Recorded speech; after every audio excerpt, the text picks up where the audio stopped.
सुब्रत कुमार दास राज्य सभापति न्याय लड़ाई परिवार। आज ये जो पदयात्रा आम 2021 मसीहा डिसेम्बर 31 तारिख दिन प्रथम थर पुरी आसलु और महाप्रभु को हाथ टेकिकी कहलु जे ये विजु जनता दल सरकार नवीन बाबू सरकार समूले ध्वंस हो जाऊ।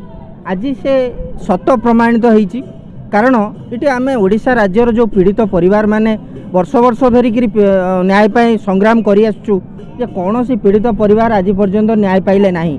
केवल ये क्षेत्र में विजु जनता दल सरकार रे थिबा नरहत्याकारी मंत्री विधायक एवं तुंग नेता माने आम पीड़ित परिवार को न्याय दबा बदल रे पुलिस गुंडा बाहिनी की लगेकरी विभिन्न समय आमको राजरास्तार घोषाड़ी पुरी रे भी जो परिस्थिति करथिले आपण माने समस्ते से दृश्य देखिथिबे एवं आज ये सरकार समूले ध्वंस हो जाइए।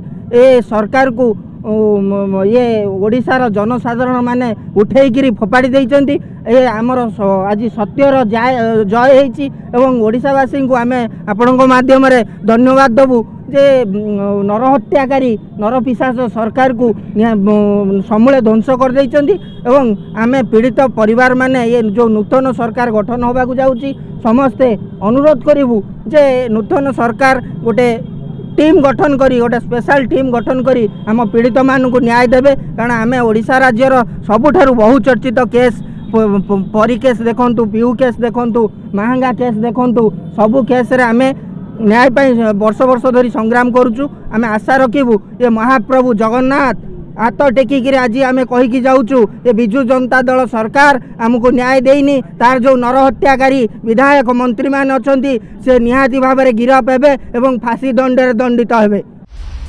दिनलिपि लाइव को एबे ही लाइक शेयर सब्सक्राइब करंतु।